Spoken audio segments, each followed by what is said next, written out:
What is happening, my good people? Greetings. How are you? How's it going? How's everybody doing out there? What is the latest and greatest? Hope everybody's doing well, feeling fantastic and excellent spirits here on another Wednesday. That's right. It's already been a week.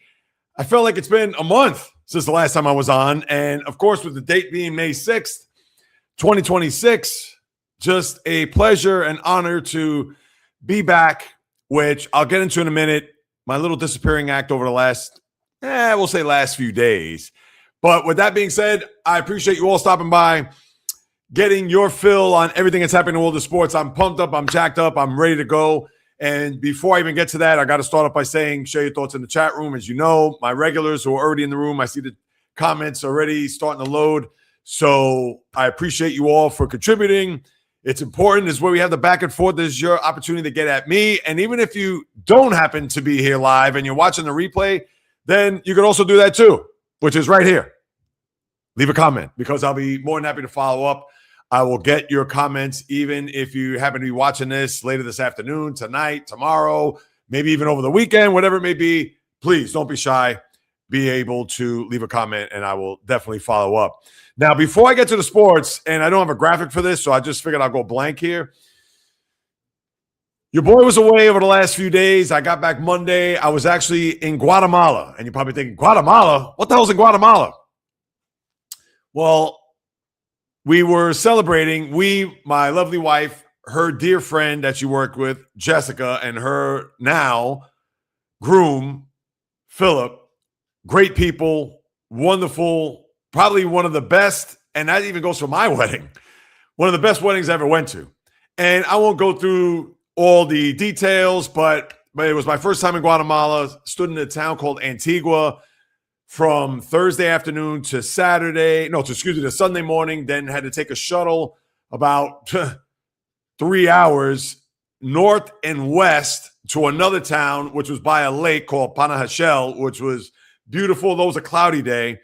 And then we had to take a shuttle from there to the hotel on Monday to fly back, which I was able to watch the first half of the Knick game, considering it was an afternoon flight. But the weather was great. I tell you, Antigua, Guatemala is a very underrated destination to go to. It was beautiful. The weather was great. It's an old town feel, beautiful structure. Everything was within walking distance. The food was fantastic. They have so many different events, so many different things that you can get involved with. And it's good to stay for about 3 or 4 days, which is even better because you can get to do anything. You get to explore. You can get to hike. You can get to take jade classes, make your own jade. You could actually make your own chocolate because the cacao is big down there. They have a great pool called Aqua. It's a little bit of a sanctuary where it has trees and cabanas. I tell you, I loved it. I definitely want to go back. So that's what I was doing. That's why I didn't have a podcast last Thursday or even this past Monday. And even though I wanted to put a live stream out yesterday, which got, for whatever reason, aborted, black screen, connection here out in my neighborhood, which I've walked the dog several times and I didn't have any disruptions. But with that being said, it was a situation where the live stream didn't go through. I wanted to even kind of get into the trip more then as opposed to now. But that's the reason why I was absent and not in front of this microphone or being involved with what is going on with sports. You know, I got my fingers on the pulse with it. So that goes without saying, but at least not doing it in a timely fashion. But here I am, back on the scene, crispy and clean, the old line from the Black Sheep Choice is Yours song. So before I get to the sports, let's get to the comments. And I love what J-Rod said here, which I'll definitely touch on. Without a doubt, this is someone talking for the outside. No offense to you, sir. All you New York sports fans are crazy. Go blue. But he did follow up and was fair. To be fair, in my opinion, to be a sports fan, you have to be a little crazy, which is absolutely right. As you've seen how I exhibited my behavior when it comes to my teams, which unfortunately, it's all been negative. And maybe I'll touch on the Celtics a little bit later on. I understand the Celtics are old news right now, despite the fact that Jaylen Brown and what he had to say after the Game 7 loss there on Saturday night. I'll even detail, maybe I will talk about the Celtics a little bit, just to kind of chronicle how my vacation time, which fell that day, Saturday, Game 7, you know what, maybe I'll talk about that a little bit later on. I didn't even put up a graphic for it. But how that factored into my thinking, how I had to even follow this game. It was certainly a challenge, etc. So I will talk about that later on. Yes, Fishing Angel, good afternoon to you. Pistons won last night. You knew they were winning. And yes, the Pistons, I think they're going to be in good shape here. So let's go. Like J-Rod says, yes, after what happened there yesterday. And I even had to follow up. Look, who's that guy there in the bottom left of the screen? Yeah, I don't know why I put my comment up there. But anyway, bio, greetings, and also salute to Jay and Fishing Angel, as well as to Val. Of course, these are my diehards here, people. And yes, somebody's pumped up about Detroit basketball. Is that guy still doing the games there? That is the in-arena public address announcer. I don't remember his name. That goes back to the, the early 2000s when they played at Auburn Hills and how when a ball was turned over, he would always scream, Detroit basketball. I wonder if he's still there. Yes, the gang is back together. I love it. And for those who are just joining on, I see we got more than 10 people here. Hang out with us because this is going to be a good time. We're going to have a lot of fun, a lot of back and forth, etc. Now, yes, what happened to my short yesterday? Here I am walking around the neighborhood, which I've done plenty of times, and I've had my live streams out in the street, but for whatever the reason, it crapped out, which was also the reason why I didn't do the live stream Sunday after the Celtic loss, because I didn't know what the connection was going to be like and traveling and all that. So, unfortunately, I had to forego that. But, yeah, I guess technology said, not today, J-Reels. They gave me the stiff arm. I think that's what it was, but we shall see. You two are better people than me because I'm shaking their hand and saying congratulations without a chance, and now I'm going.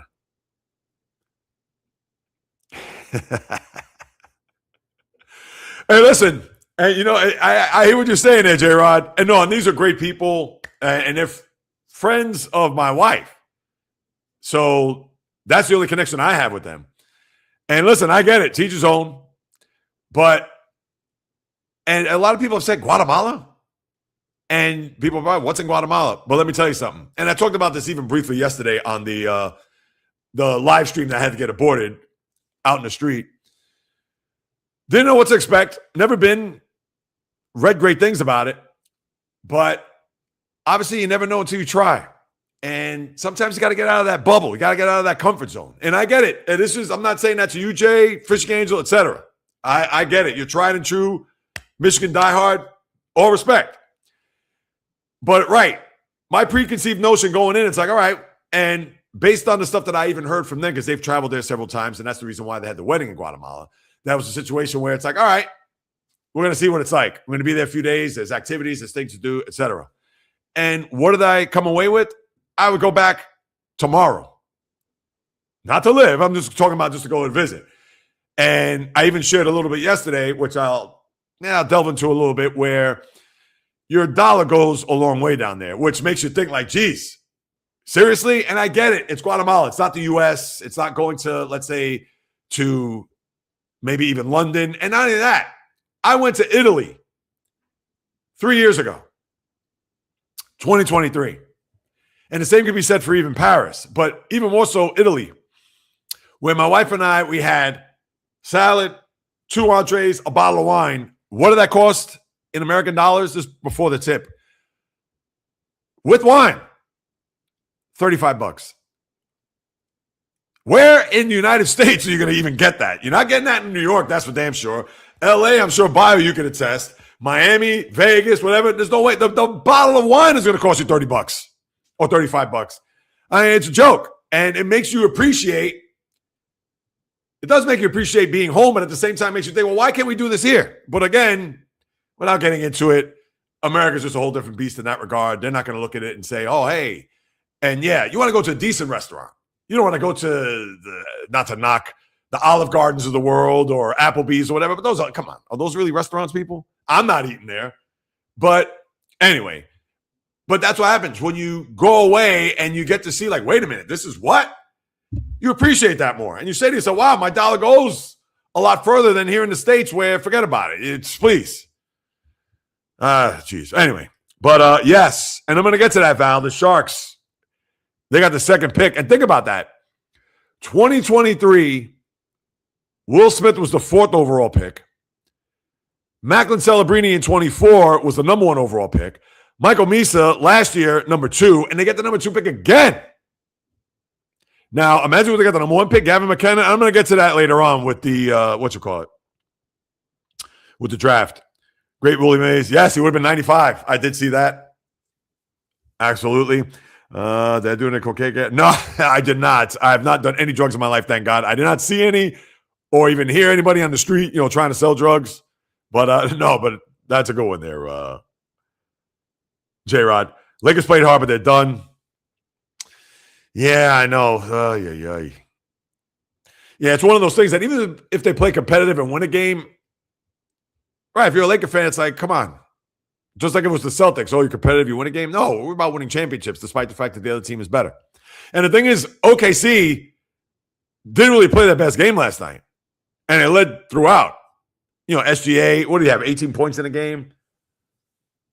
I forgot how many turnovers, but I know, Bio, it's tough. Zip, what is happening? Good to see you. Mets are doing better than the Giants. Well, they won 3 or 4. I had to start, but we're right behind you in the standings there. Now, granted, you play in the NL West and the AL East, you know that. But hell yes, his trademark.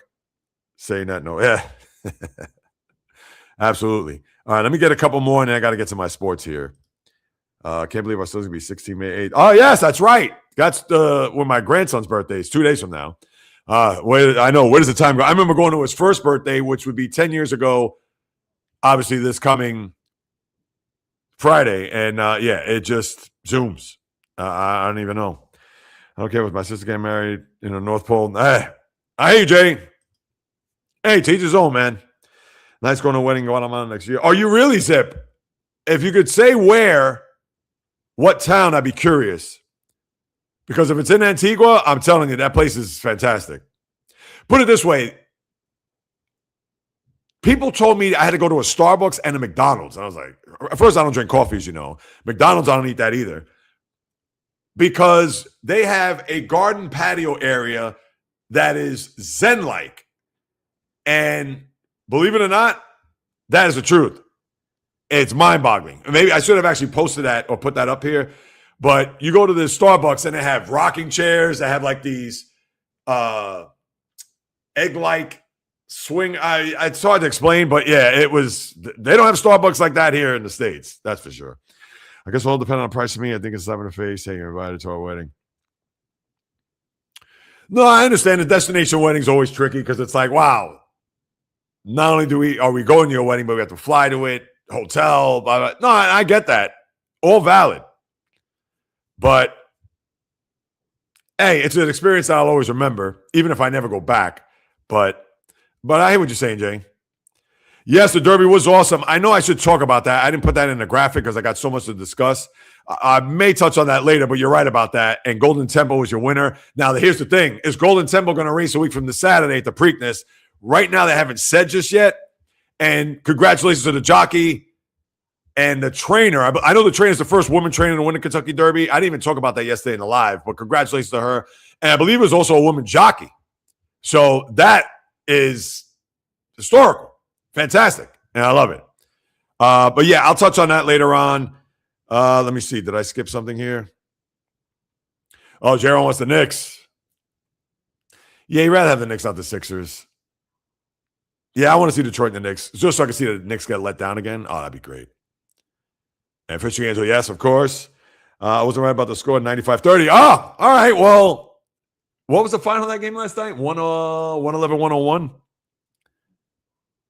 Yeah, 111-101. 95-30. I love Fishing Angel's predictions. The Wi-Fi was terrible. I stood in a hotel, and not to denigrate the hotel because they also provided free breakfast, and the breakfast was really good. I stood at this hotel called the El Carmen, and the Wi-Fi, of course, is going to be unsecured, which I don't like. Not that I'm doing bank transactions down there I'm just doing sports stuff, checking YouTube, trying to post stuff. But the Wi-Fi in the hotel was very lackluster. You get the 3 bars, then it goes to 2, then it goes to 1, then it goes to 3. It was all over the place. So that's why I was afraid to do it at the hotel. Then I thought about going out in the street because a lot of those videos I did on the street up against the door because the sidewalks are very thin. So it's not like I could stand on the sidewalk and take up the whole sidewalk. But thankfully, there was that doorway where I could take a step back and record. But yeah, it wasn't great. And unfortunately, I wasn't able to do a live stream. I definitely wanted to do a live stream down there, but I just didn't want it to be choppy, just like it was yesterday in my neighborhood, which I've done a million times. But yeah, so it wasn't fantastic, by to say the least. Addicted to chocolate milk. Hey, chocolate milk's great. Haven't got the full info, just saved the date invite. Let you know. Yeah, let me know, Zip. I'll definitely tell you, man. It's going to be great. All right, let me get to some sports here. Fishing Angel, I see you. What's called coming up, Val. I'll get to that in a moment. I just want to get started here and get rolling. I love the comments. For those jumping in, I see you got a dozen in the room, so please don't be shy. Leave your comments. Let's get right to it. NBA second round game 1's in the books. And what is there really to discuss? Not a whole hell of a lot. When you look back last night, you had the Pistons, Cavs. I know the game was tied, about 5 minutes left to go, but James Harden with his turnovers. I'm not going to get on James Harden like I always have. It's game 1. Let me see as you get deep into the series and how he's going to perform. But I really think that the Pistons are going to win this series. And I think that the Pistons, based on what we saw there Friday, where it looked like they were dead in the water, 62-38, third quarter, early in third. And when I saw that score, and Friday night, I was out. They had a welcome dinner prior to the wedding. And I saw that score, and I said, you got to be kidding. And I said, I guess I'm going to have to destroy the Pistons the next day. And then little did I know that when I saw the final, I said, what the hell happened? So I, of course, had to go back, do my research, and saw that Orlando could not throw the ball in the ocean off a boat. They missed, 26 straight shots? And I believe were, 4 for 34 or whatever the number was in the second half? And that's why Jamal Mosley got fired. And, yeah, that is on the coach. You have to win that game. All right, Detroit's going to make a run. You think they're going to cut it, make it close, but you can't get a basket? And, again, I didn't watch. I saw some highlights, but I can watch the full game highlights and get an idea, but you got to read the box score. You got to, of course, read articles. You got to get into all that to really get a feel, even if you didn't watch. And Lord knows, I'll talk about that, I guess, with the Celtics in a little bit. But that was just an atrocious job by the team, and you can't fire the players. That was on the coach because he could have done something, anything. And I know he didn't have Franz Wagner in the game, but he could have done anything to try to get his team to draw a foul, attack the basket, stop playing passive. They had a huge lead. It's in their building. Oh, my God, that was just deplorable. But now the Pistons have some life, and I think they're going to win. Prior to the series, I know I didn't make a prediction, or maybe I started to yesterday. No, as a matter of fact, I did at the start of the live stream. I thought the Pistons would win in 6. Maybe it goes 7. I don't know, but I think 6 is a safe bet. And then the Lakers, what could you say? The Lakers, I want to give them a shot, but it's hard. If Austin Reeves is going to go 3 for 16 the way he did yesterday, and that wasn't even a B game by the Thunder, what are you going to say? Thunder were in control. Now, you look at the final score, 108-90. Oh, they ran him out of the building. They didn't run him out of the building, but they were methodical. They did what they had to do. And what more can you say? Maybe they had a little bit of rust because they hadn't played in a week, but if the Lakers, they need Luka back if they have any shot to win the series. And we haven't seen Luka to this point. I don't even know if we're going to see him. So that's number 1. Number 2, LeBron can't do it all, as we all know. So what more can you say about the Lakers in that regard? they're going to need Marcus Smart to hit 5 threes a game. They're going to need Luke Kennard to probably hit 5 to 7 threes a game.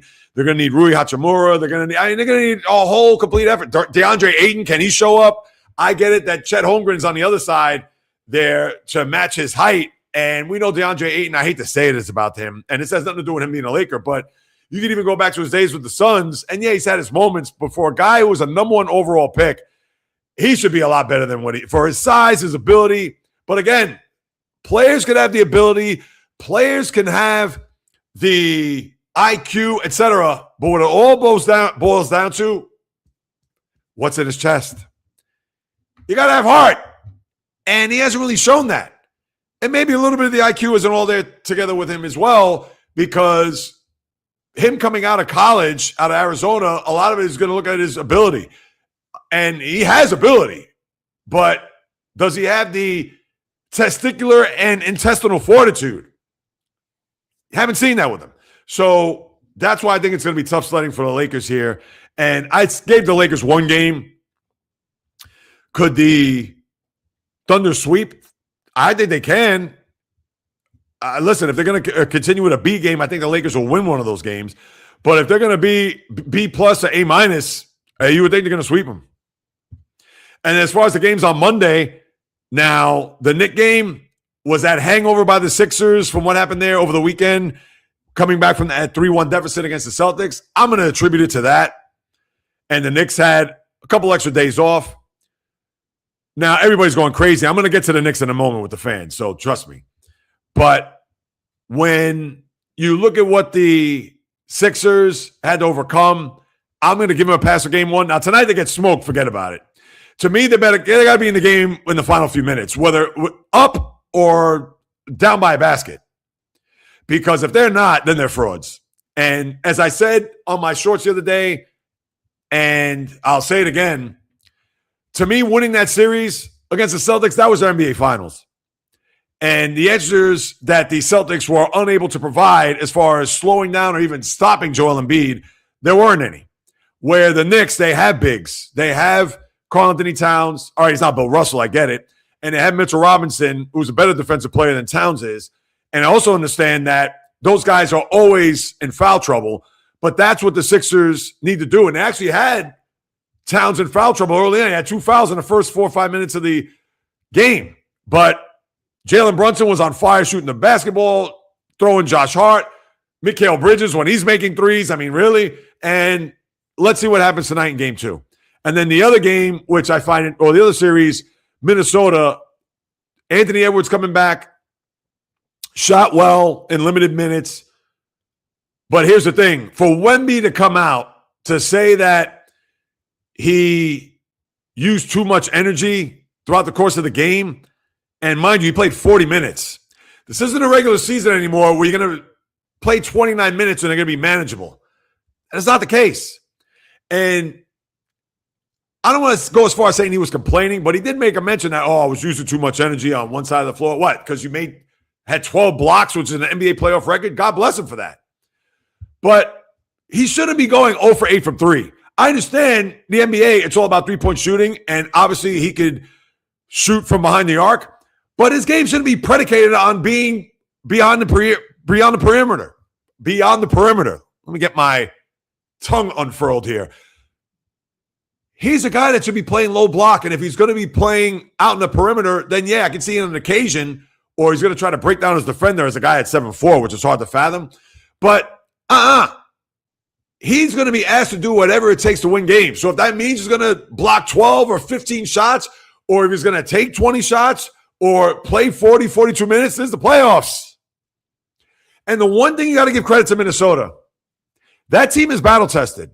Now, they haven't won anything. They've been in conference finals back-to-back years, but they know how to win. And that coach, got to give it up. Chris Finch is very underrated, maybe not in basketball fan circles, but when you think about the top coaches in the sport, obviously a lot of people are going to look to, Eric Spoelstra. Really? Obviously, he's been in a couple finals and recently, and obviously he went to 4 straight back in the 2010s when he had LeBron there. But when people think about top coaches, they're going to think about Steve Kerr. They're going to think about a guy like Spoelstra. I'm just going to throw him out there. Mitch Johnson, not on a lot of people's radar, the Spurs coach, but people are going to look at him. Billy Donovan, who did nothing in Chicago, let's face it, but they're going to look at his track record, OKC, you want to even go back to his college days, where now Chris Finch, and I understand he's got to get to a final. And that's not to say they're going to win this series. I thought it was going to be a 5-game series, and this was before I thought Anthony Edwards was coming back. And that's not to say the Spurs can't win 4 straight, so I got to stick with that. But Minnesota knows the way around winning, and they do have a guy that could at least keep Wembanyama at bay and Rudy Gobert. So now you got a series, and this is why I think it's going to be fascinating. So that's what you have there with the first rounds. And to me, tonight is going to be telling because I'm not worried about Minnesota OKC Minnesota San Antonio. I would think San Antonio is going to win tonight. That'll even the series. Let's see what the Sixers are going to do. All right, I don't want to hear about them beat. I'm tired. Oh, I'm still beat up. No. And that's the other thing too. Because that series was so big against the Celtics and them winning that, you mean to tell me that Embiid's going to last another series or 2 series to get to a final? That man is literally falling down every play. You could talk about the flopping, and I guess I got to get to Jaylen Brown in a minute. But let's face it. This second round could be a snooze, especially if the Knicks win tonight and if the other series goes as expected, where OKC, you would think, is going to jump out to a 2-0 series lead, and then the Pistons are going to do the same. So we'll touch more on that, obviously, when we get to the podcast tomorrow, but that's the first round in a big, giant nutshell. Now, let me get to this real quick. As we know, the Knicks dominated and won by 39. That game there on Thursday night, I was at a little bit of a wine tasting, almost kind of like another pre-welcome dinner to, it wasn't a dinner, but it was just some cocktails at this vintage store in Guatemala. And I'm looking on my phone to check these scores. The Knick game was on. And, of course, the Celtics were playing the Sixers at 8 o'clock, which was 6 o'clock their time. And that was the one thing. I was 2 time zones behind.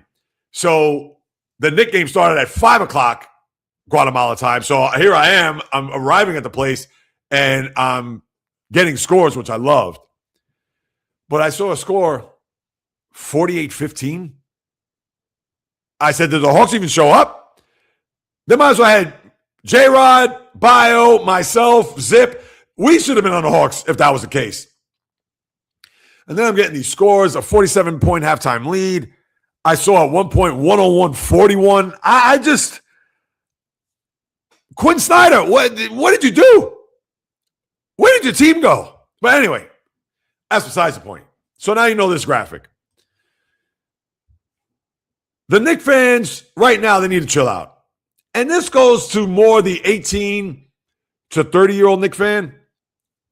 And even to a certain extent, I understand Spike Lee. He's been a Knicks fan forever, so you can't knock him. Stephen A., another one.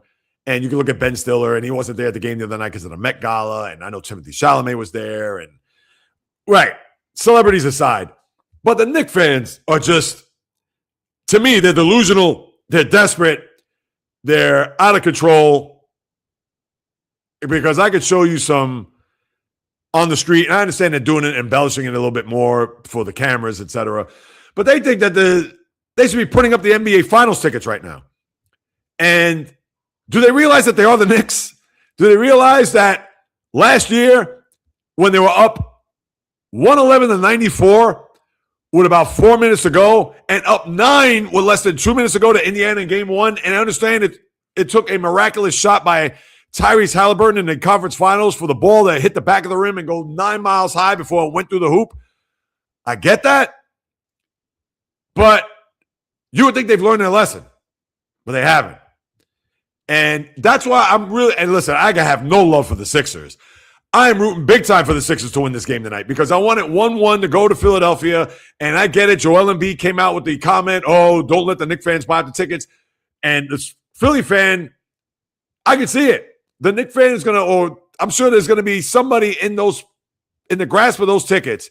And heaven forbid if they go up 2-0 the Knicks, because they're not going to want to go to the games. Because if the Knicks fan says, I'll pay double for the tickets that you may have, what do you think a Philly fan is going to do? Here you go, sir. Goodbye. And it is going to be Madison Square Garden South Friday and Sunday. That's why you need to have that series tied at 1. So we'll have to wait and see what's going to happen there. But as far as the fans go, and this goes for all the fans. Yankee fans over the moon right now. I can touch on them later because I'll go through my Major League Baseball segment. But the Yankee fans already, World Series, this and that. And what I like to remind the Yankee fan, in 2022, they started off their year. They were 51-18, and their high water mark just 15 games later, they were 61-23. That even on the podcast, and you got to go back in the archives, I was saying, oh my God, is this the 98 Yankees reincarnated? They were 61-23, more than halfway of the season. Do the math. They were on pace to win 118 games. And I was, pacing myself. And for those who didn't follow me back then, or obviously with the podcast, the live streams, etc., I kept calm. I wasn't like, oh my God, it's going to be a special year. And I was objective. I didn't pound on the Yankees. I didn't throw ice cold water. Maybe I did once or twice. I had to. But, yeah. But the Yankee fans right now, they're out of their gourd. It's May 6th. Can we pipe down? The American League is atrocious. All right, I'm getting out of pocket here. My point in saying all this is that the Yankee fans are crazy. They're going ecstatic. Oh, we want the Dodgers. Well, I haven't really heard that, but I'm sure they're probably thinking that. Can we get to Memorial Day first? Can we get to the 4th of July? Because all I got to do is bring that up to the Yankee fan, and they can say, oh, but that was 4 years ago. Ha, ha, ha. Well, think about it. Still had pretty much the same cast of characters. I understand Ben Rice wasn't on the team, but you had Giancarlo. You had, who's on the IL, I might add. You had Aaron Judge. You had Garrett Cole, who's coming back. So it's not as if this team, it's a whole new team. But the old saying, it's not how you start, it's how you finish. So good. I hope the Yankees are out there 110-52. And in 2022, I haven't got swept by the Astros in the ALCS. So I don't want to hear it. All right, I guess I got to get to the Celtics, and I'll get your comments before I move on to the NHL. So Saturday night, the game started 7 o'clock, 5 o'clock, Guatemala time. Now, here I am. I'm dying because I can't watch the game. I had my phone. Now, we were in this old church, which was beautiful, but I had no Wi-Fi.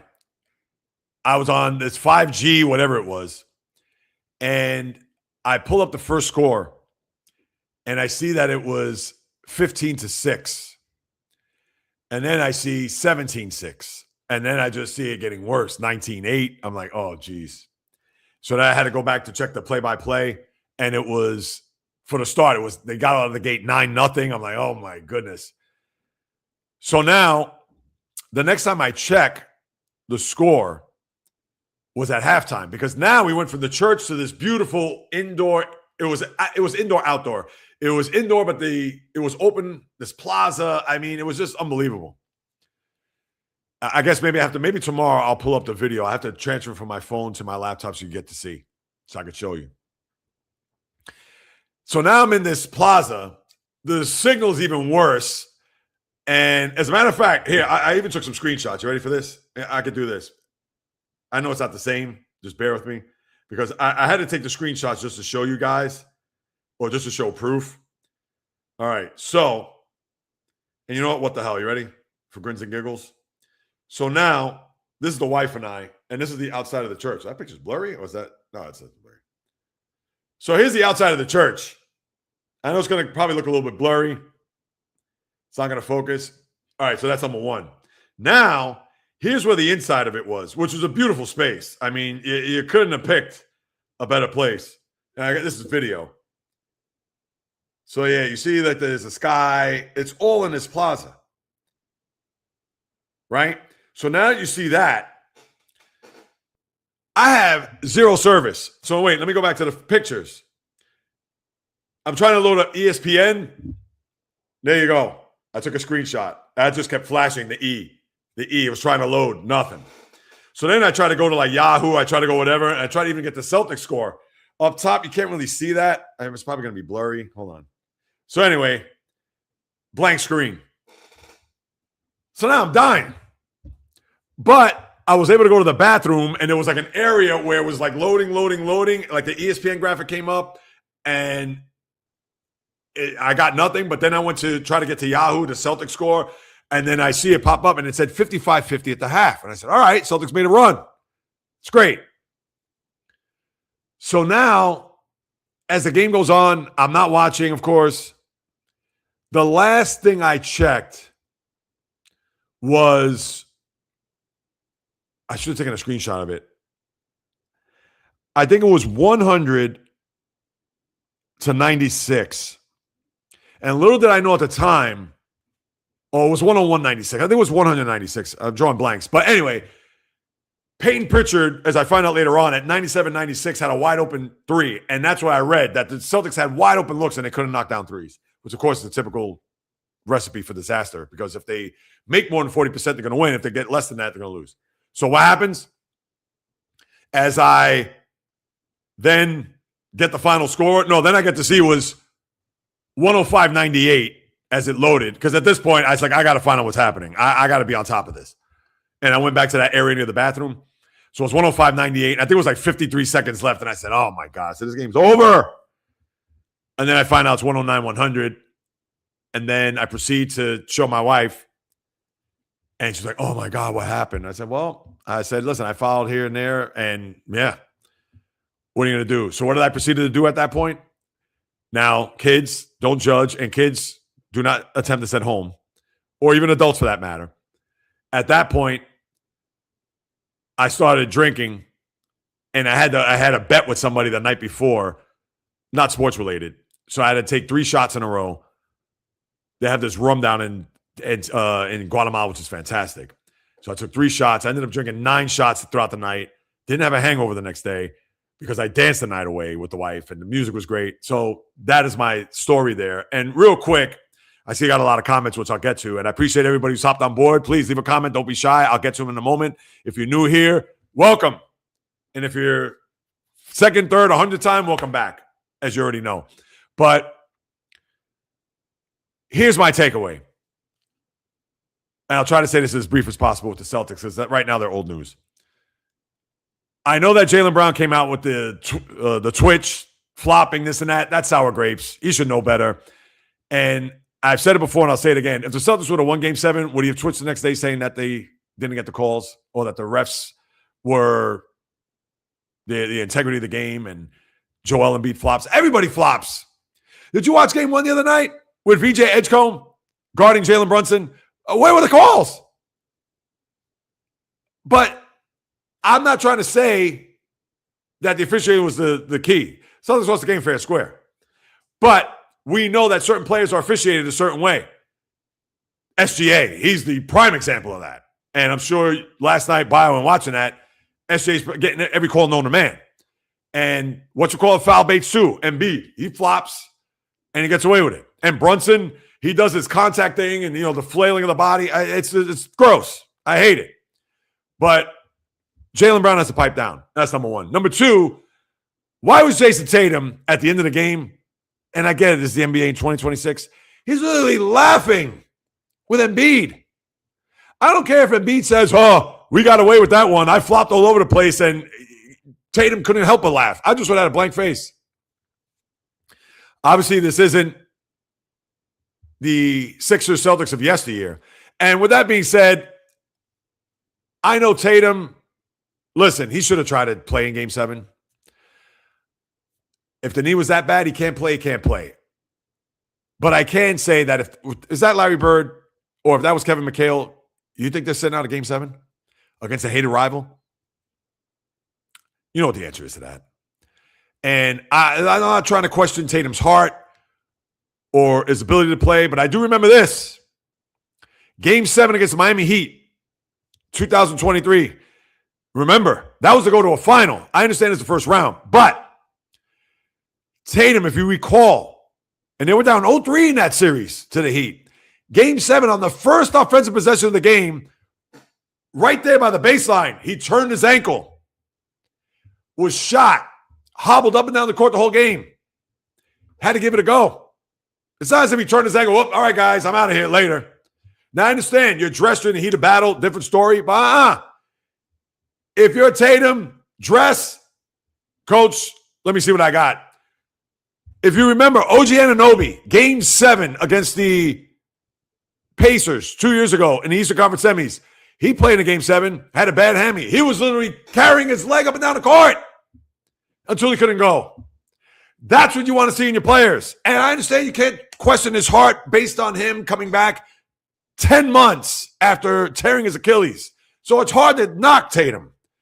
But maybe, just maybe, could you at least give it a go? Even if he went out there. Now, granted, I understand if he blew out his other Achilles or worse, tore an ACL, what do you say? But that's how it is. That's how it goes. I mean, that's just coming from me. And then lastly with the Celtics, and I promise I'll move on. The scenario regarding Jaylen Brown and supposedly him saying that this was his favorite year of all. I mean, as a fan, that's tough to swallow.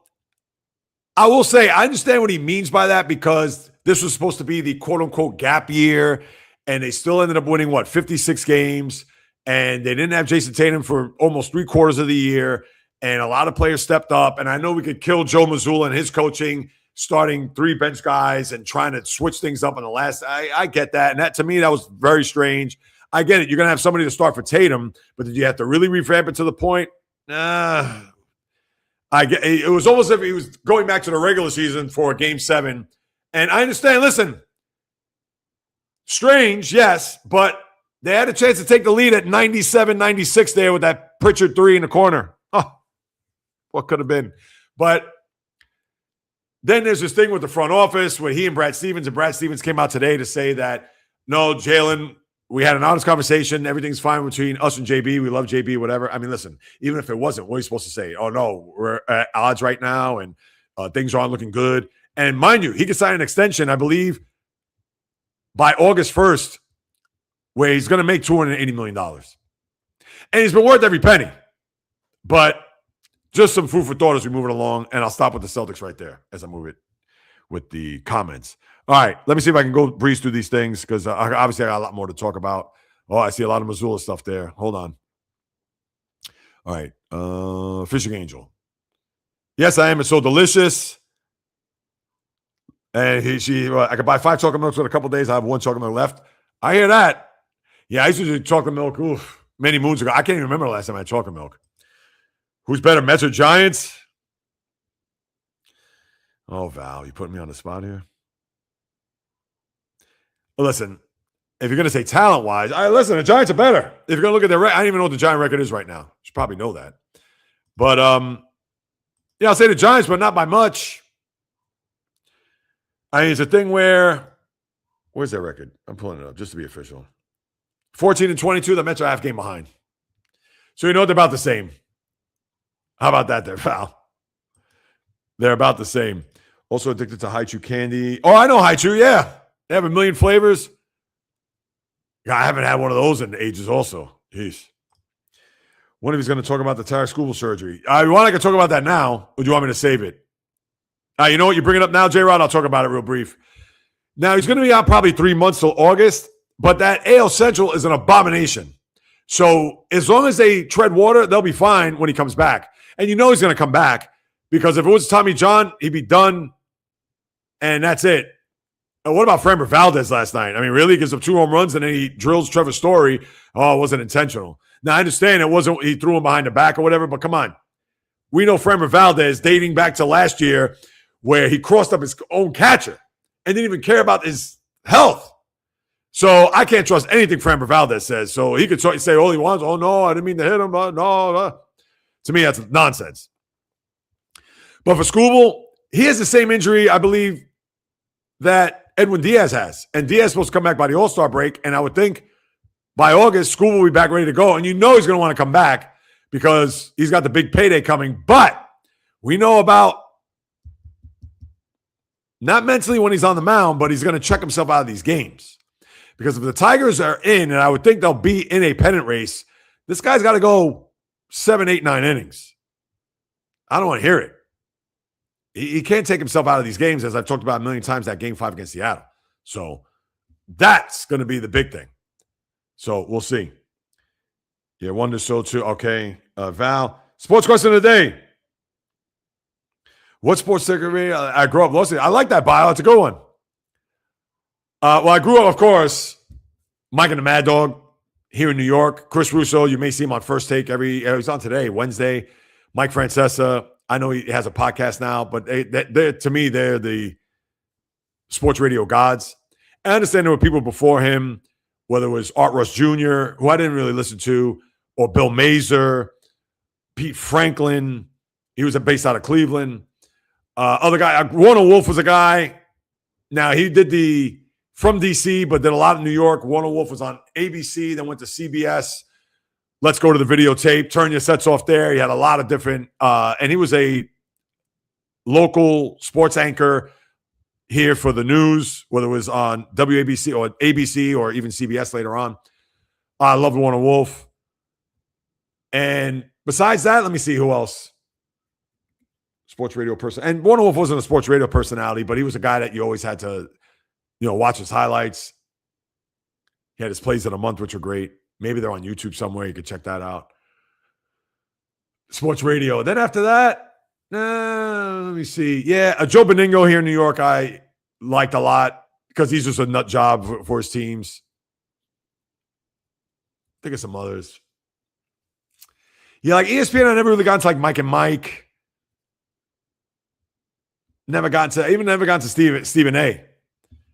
Because Stephen A, please, you're going to talk about the Toronto Maple Leafs getting the number 1 pick in the draft is forthcoming, and what do you think about Gavin McKenna? Listen, I've never seen Gavin McKenna play, but I know, and I'll talk about him in a little bit, but yeah. Those are the guys I grew up listening to. And when I say grow up, we're talking about now in my early 20s. So, I won't even lie. I was about to turn off Game 6. Fishing said no, still want to watch. Wow, look at that. Way to go, Fishing Angel. Way to go. Jim Brandstatter would be mine. Jim Brandstatter. I don't know. What about you, Bio? Yeah, who would you oh, yeah, it goes Zip, just like you said. Yep, 100%. And I wasn't a Steve Summers guy. This is for the New York for Zip. I wasn't crazy about Steve Summers, though. Jim Brandstatter, I got to look that guy up. Kate Cunningham, Doug Robinson, favorite place the Pistons. And Doug Robinson had a big game last night. And they're going to need him moving forward. Why they're my favorite is they know how to score up the team. They're awesome. Yes. To the dynamic duo. Yeah, Luka has that hammy. Yep. As Bio just said. Watching Joel. Oh, yeah, I'm not a big fan. Listen, Towns is a talented player. Yeah, he's like in and out sometimes. He has the big games, but then how's everyone doing after this? Hey, I'm doing fine. Glad that they won. Zip pledging his allegiance on Prime. I hate that, but Oh, I'm going to get on the NFL later on too. Did you hear about I'll save that. The NFL, the schedule release. Pistons at 6. I agree with you. Val saying, what's up, Fishing Angel? Hold on. All right. NBA's milking. Oh, that's happening. Well, the thing is they're locked in now with the recent media rights deal. So it's going to be Amazon. It's going to be Peacock. I don't think they're going to touch Netflix. I think everything's set up in that regard. So, but yeah, I hate it. But again, this is the world we live in. Buster says it's going to be a low score for the game.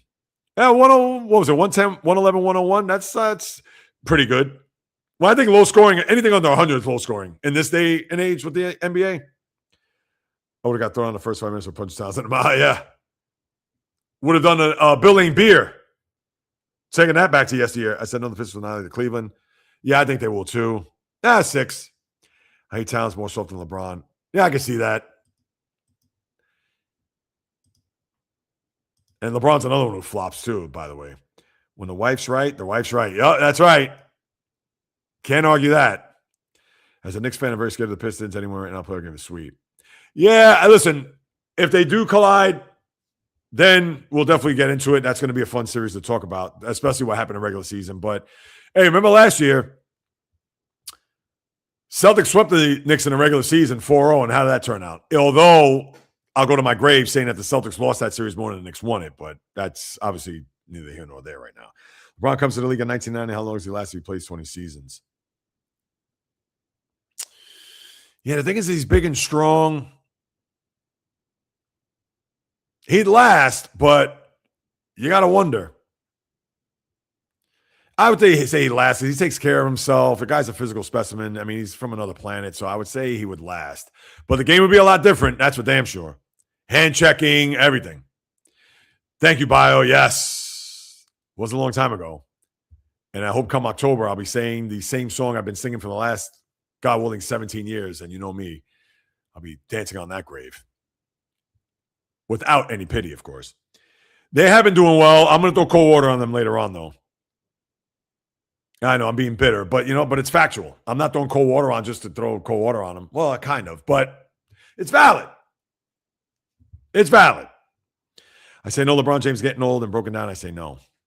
No, but if you take him in his peak, like if he came out of the draft in 1990, and that would be out of high school, so that's before Kobe, Kevin Garnett, etc. I understand it's post Darryl Dawkins, Moses Malone too. Bill Willoughby, look him up. Yeah, I still think LeBron would have a good listen, would he score 40,000 points? I don't know. But I think because he takes care of his body, I think he would have a long career. What is this? Hold on. J-Rod, Yankees will get by. From your lips to the baseball gods and to the Lord's ears, I will say that. The American League is weak. And think about this. The Yankees are in first place. What is the record? 25-11? Tampa's right behind them. A game and a loss. The Rays, who, by the way, swept the Yankees earlier this year. But do you expect that to last? But that's the thing with the Rays, man. You got to give it up. Their organization. But then again, that team, I've said this before and I'll say it again. Keep this receipt. And I've said this years ago, but they win a new year. If the Rays go on and have a big year, and I hope they do. I hope they win a division. You know me. But that team is built for the regular season and not built for October. Because they don't have a lot of power. What, Junior Caminero? I understand that, but I don't trust them in the playoffs. Say hi. All right, Val, what's happening with Warriors in the head coach search? Well, the thing is, it hasn't been official whether Steve Kerr has stepped down or they're going to put forth an extension for him. So right now it's in limbo, which is weird. But yeah, because he doesn't have a contract after this year. I guess maybe they're waiting until after the playoffs maybe they're negotiating behind the scenes. Maybe they are. But that's a good one there, Val. Jaylen Brown for Giannis trade rumors have begun. Well, here's the thing. Giannis will also want an extension too because he's up for one as well. And the thing is, he'd actually be cheaper than Jaylen Brown because Jaylen Brown now is going to get $70 million because he's was an All-NBA player 3 years ago. He's going to be second All-NBA this year, minimum. Because if I had to do it off the top of my head, it's going to be, what's interesting is they're going to put, will they put Wemby as a forward?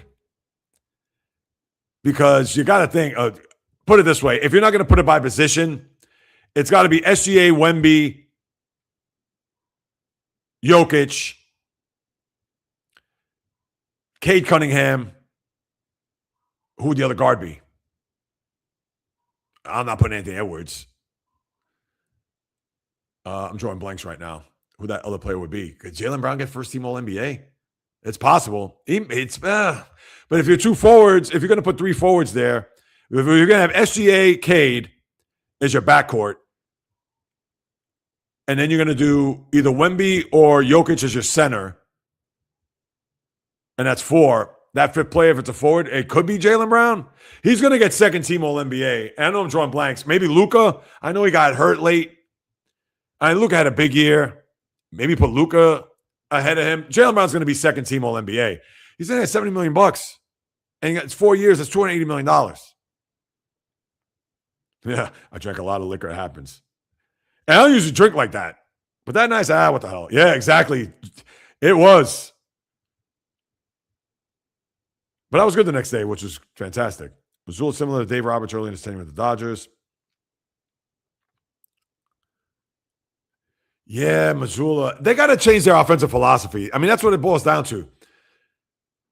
They can't just shoot threes all day. They got to get to the basket. And there are times, how many times have you seen a player, let's say if it's Jaylen Brown, he tries to break down the defense. And yeah, sometimes he goes to the rack, but he'll have a lane, or let's say even if the defender comes, that's where you pull up a little 12, 15-foot floater, or that's where the mid-range game comes in. No, the minute he goes to the basket, oh, somebody's coming, let me kick it out to the mid-range. It's a lost art in the NBA. Very few players use it. J-Reels, like the Nets, Giants, I'm disappointed in the loss. You're not talking about the Brooklyn Nets, are you, Val? Or maybe you're saying the Mets? Oh, listen, the Mets have won 3 out of 4. I got to see a lot more. They're going to play a doubleheader today, I believe, right? Isn't that going to start? Let me see. Or maybe not. I thought they were playing a doubleheader today, unless I think they have a day off. I got to look at the schedule. Why don't I know this is beyond me? Because they had the game postponed yesterday. And, they moved it to Thursday because they had the day off Thursday. I thought they were going to play a doubleheader today. So I guess they agreed, the Mets and Rockies. Then the Mets, from there, they go to Arizona. So that answers that question. Mets, not Nets. Oh, I got you. No, it's all right, Val. It's all good. That's what I thought. In 2026, it's Friend BA. Friend BA, yeah. Oh, it is. Oh, my God. The fraternization is just disgusting. It was his favorite because the number one option, number one. Yeah, probably. That's a good way. If you read between the lines, it's a good way to think of it. Alex Correa out for the season. Oh, no, Carlos Correa. He's back with the Astros, J-Rod. Yeah, I could feel the tears coming from Bio's. I could feel them. Oh, yeah. 3 teams. And the other team is the A's, and they're 1 game over 500. I mean, it's the whole AL Central is under 500. The Athletics are a game over 500, and you have Yankees in Tampa. If the Yankees don't go to a World Series this year, there needs to be an investigation. I hope they don't. The Yankees, please. Mets are only a half game behind. So 2.7 in a row. Really? Did you guys feel that or no? The Schmoozer, yes. Steve Summers. Yeah, I wasn't a fan of his, though. I don't know. Maybe it's me. It looks like he'll be the first overall pick. Val, we shall see. Oh, Jim Healy was our first sports show. All right. Oh, Jim Rome, yes.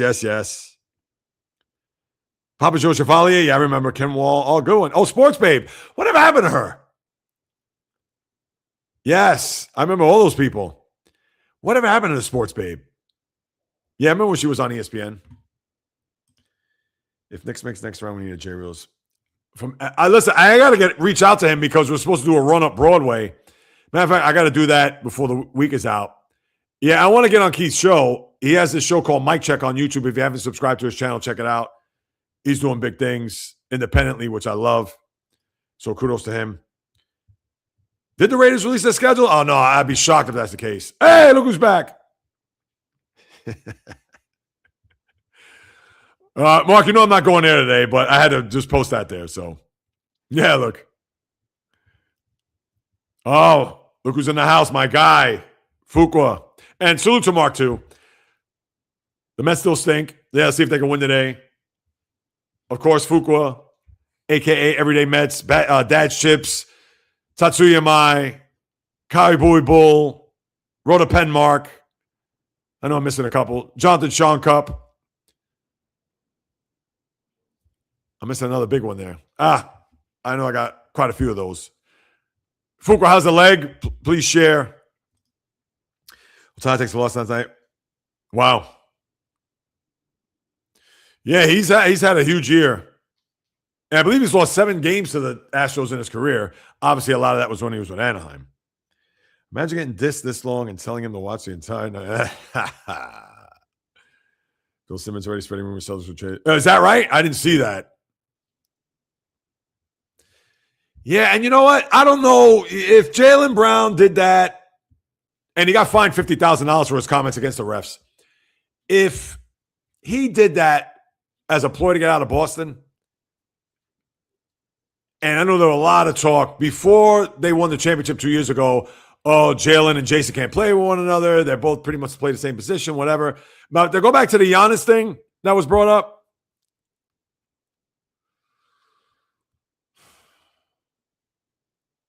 I would make that trade. Giannis would be hungry. He's a big. He's got a lot of mileage, though. And he's had these injuries, these calf injuries that you got to worry about. But I think it would almost be similar. Now, granted that Kevin Garnett did not win a title in Minnesota, so he was brought there to win a title. But I think Giannis he'd be a beast. If he was on the Celtics,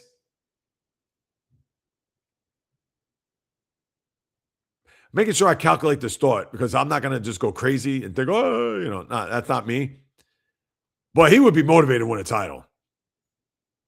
And Jaylen Brown going to Milwaukee, he'd be an afterthought because that team's going nowhere. And I don't know. I would make that trade. And that's no shade on Jaylen Brown. That's just because, again, Giannis would be motivated. And he's the type of guy, he doesn't fraternize with other players. He's won a title, so he knows what it takes to win. I like that. Logan Webb. Yeah, I know a lot of people are going to attribute to the WBC on some of that stuff, but yeah, I don't buy that. I'm not going to buy that. All right. Oh, it's 1 o'clock. All right, I got to get to my few other things. I know I love the comments, though, people. Keep it coming. Let me get to a few more before I move on. Thank you, Donavis. Yeah, I don't know why I thought today was a doubleheader because sometimes these players rather just get the doubleheader over with so they can get the day off, even though the delay with the weather was technically a day off. Oh, that's right.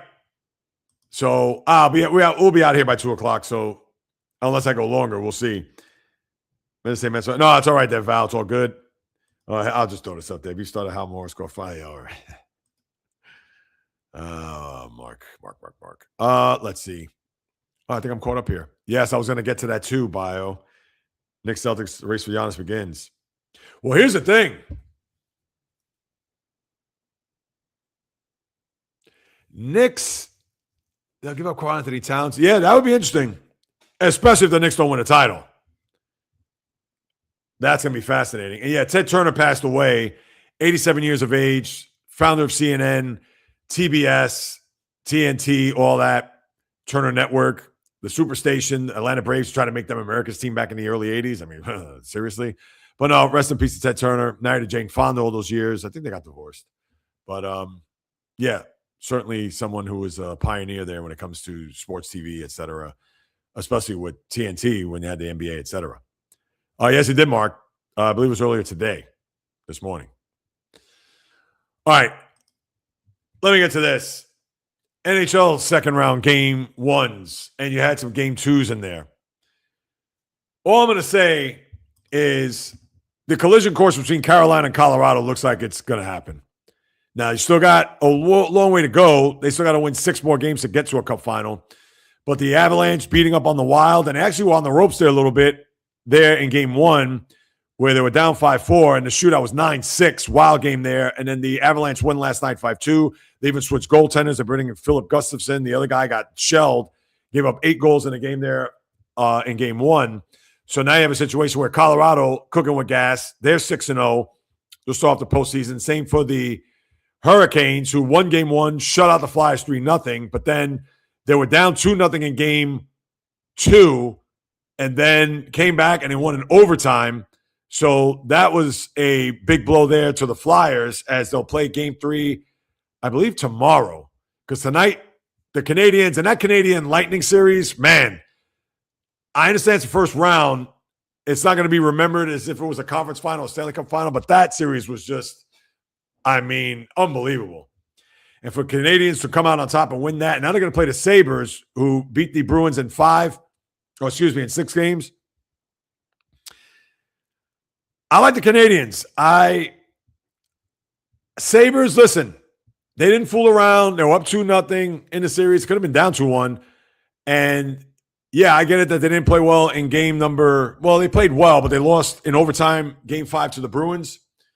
But I don't know, Canadians. That was a gut check series, man. And the Lightning, listen, they got pedigree. I know Victor Hedman came out and said that the reason why he left and took all that time off because of dealing with mental health. So shout out to you, Victor Hedman. Hopefully you're getting better and getting yourself together. But yeah, I like the Canadians in the series. And it's probably going to go 7. I'm going to say 6 because the Sabres, now they're getting a little bit to the deeper end of the pool. And I want to see Montreal. I want an original 16 to move forward. I mean, a Carolina Buffalo, and I root for Buffalo hard. I do not want Carolina in the final. They've always killed the Islanders over the years, so I got like not a deep hatred, but a hatred enough to not see them go far. Although they're built to get to a cup final this year with the offseason moves they made last year. So Montreal, Carolina, they'd be great, and I think Montreal in the final will be even better. And it'll be ironic because imagine if they go up against Colorado, which was the former Quebec Nordique, and of course they were the big rivals there, dating back many years ago before the Nordique moved to Colorado. That was after the 94, 95, because I believe in their first year in Colorado, they won the cup there when they beat Florida. So we'll see what happens with that. But the NHL with the game 1, well, those 2 games, and then you have Montreal Buffalo tonight's a game 1, and then the other game 1 series where Anaheim and Vegas. Now, Vegas, come on, they got the break of all time. I can't believe they didn't call that an icing when the game was tied at 1 and they broke the tie there with 4 minutes to go in the third period? I mean, come on. What are we doing here, guys? And that's not a reviewable play. So, that's just terrible. Excuse me. And who knows if there's going to be a situation where I'm sure the league and their rules committee, they're going to have to get together to probably think that, hey, can we call an icing there? I mean, that was blatant. It wasn't even borderline. It was close. No, that was a complete ice. You could tell that the players, once the puck was touched there by the defenseman, I forgot who it was. Yeah, you could tell the players lacked. They got laxed, and therefore they gave up the goal. Oh, just terrible. Cheers, guys. Water, H2O. So, yeah, totally didn't like that. That was a brutal way to lose if you're Anaheim. And, of course, they beat Edmonton in the previous round and no Connor McDavid, and that's another blow. Another Canadian team out. McDavid out. Remember, obviously, Edmonton made it to the Cup Finals in the last 2 years, but they're toast. And how I look at these series, I mean, really, Montreal, Buffalo, I gave you they haven't even started yet. While you got 2 series that are already 2-0, and Vegas and Anaheim, which I believe, don't they play tonight? They do after Montreal, Buffalo. I picked Vegas to win that series. I think I said 6. Yeah, I think I said 6. But, yeah, that's what you have there with the hockey. But real quick before I move on, you have the scenario with Toronto as they got a new GM in there, and the ping pong balls went their way. They get the number 1 pick. Who knows if this could be maybe the turning of the corner for the franchise that has not won a Stanley Cup since 1967. We're going on 60 years. And for them to get a new GM, Matt Sundin, one of the top Maple Leaf players in their history, is back in an advisory role. He's not a VP. The guy that they brought in, I can't even pronounce his name. Let me see if I can pull that up real quick. The new GM or VP of Ops for the Blackhawks are, hang on one second, John Chayka. So, and you would think they're going to pick Gavin McKenna. There's the kid that went to Penn State, got into some trouble off the ice with allegations of assault, but that got dropped. So at least he could not have to have that hanging over his head coming into this draft. But good for the Maple Leafs. They're going to get a top flight player. Last time I had a number 1 pick was Austin Matthews many moons ago. So we'll see what happens with the Maple Leafs. And the draft, I don't believe, is until It's in the end of June, but you have the NBA draft lottery, which I believe is a week from yesterday, because it's usually around the second round later. So we'll see what's going to happen there with the ping pong balls for the NBA. Yeah, and here it is. Stevens denies Browns Celtics riffs. I love JB. But yeah, I'm sure the rumors are going to be flowing about him in the weeks to come on whether or not he's going to be on a trading block. So that we'll have to wait and see. All right, so that's your hockey. Let me get to the comments here.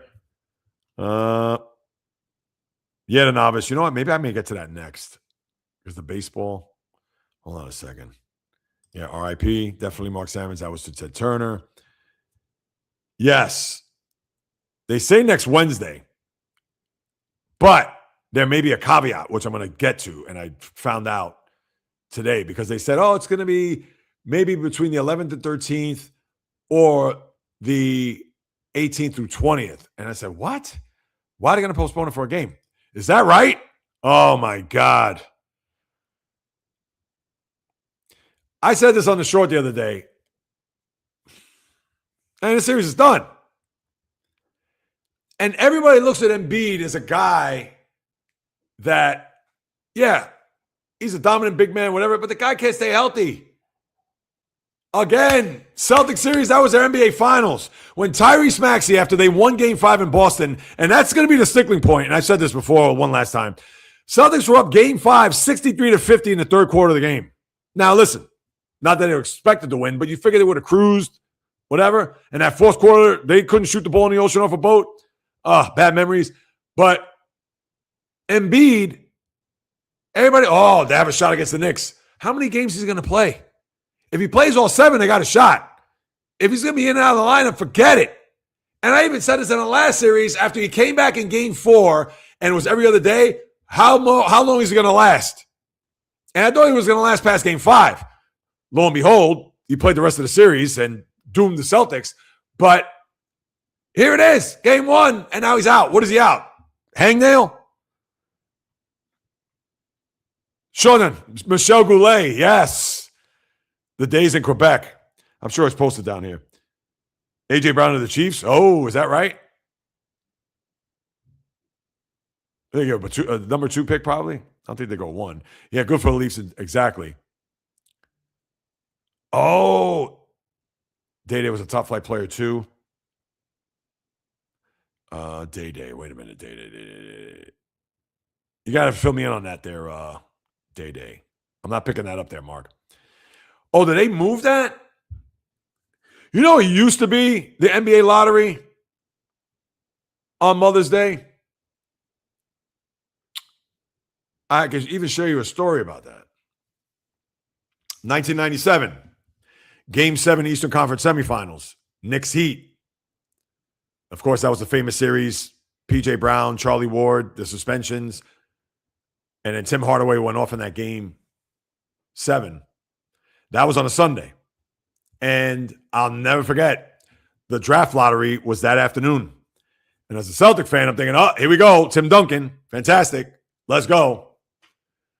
So now, they had 2 picks that year, if you recall. The number 6 pick, Celtics. And right away it was like, oh, okay.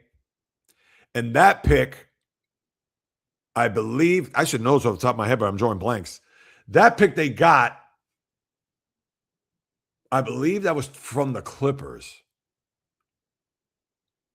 I have to go back and check. But when they got the 6th pick, it was almost like, that's not a good sign. Because they were expected to be both of those picks in the top 5. And then what happened was it got to the final 3. Now they think to do the top 4 or top 5. But now it was down to the final 3 teams. It was going to be San Francisco, San Antonio, Philadelphia, Boston. The number 3 pick goes to the Boston Celtics. I was out of my gourd. I said, oh my God, San Antonio or Philadelphia's going to get the number 1 pick. I said, I don't want Philly to get the number 1 pick. Obviously, they would have got Duncan. And I remember people were talking about the Celtics that year. Oh, they tanked that year. They tanked. Celtics were awful. Go back and check. Andrew DeClerc, Nate Driggers, Michael Hawkins. That was the rookie year of Antoine Walker. I mean, they had nobody on the team. And they want to say they tanked? Meanwhile, David Robinson, pulled this, done for the year. Sean Elliott, I can't play anymore, done for the year. They had so many guys go down with injuries that they tanked and they got Duncan, and I was beyond irate. Because even though I was like, all right, they got Duncan, but then I thought to myself, I was like, no, that should have been our pick, but obviously it wasn't. But it was a thing where then Duncan murdered the Celtics in his time there. Bad memories. From Friday, Mike. Oh, okay. Day was a top flight player too. Yes. I wasn't thinking Friday, but you went back there. I got you, Mark. If the Knicks heap 76ers, the NFL. Sweep this. Release Thursday. Yes. Probably. If they sweep them, yes. I could definitely see that. How in the hell? So Embiid is out. I got to find out why. Embiid out versus Knicks tonight. Due to multiple injuries. Oh, what a joke.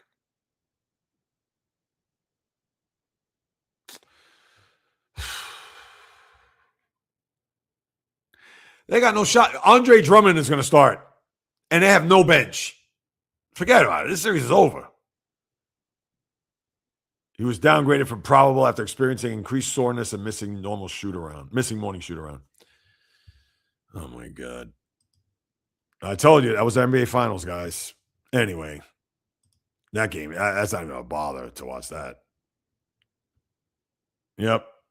Oh, yeah. Everybody's going to be pumped up for that. You know what? Now that you said that, I'll get to the baseball last. I can get to the Live thing. Nobody cares right now. The Live, they say they're up. After this year, they're done. And you have the next week is the PGA, which I don't like.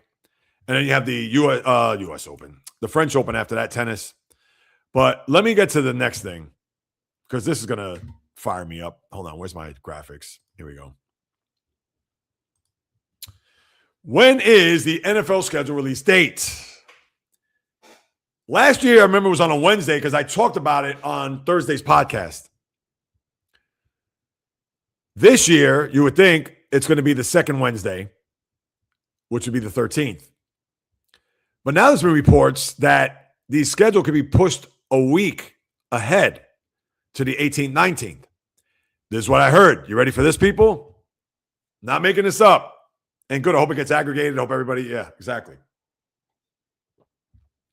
The reason why they may postpone the schedule release date is because the NFL has 5 games that they want either Prime, Netflix,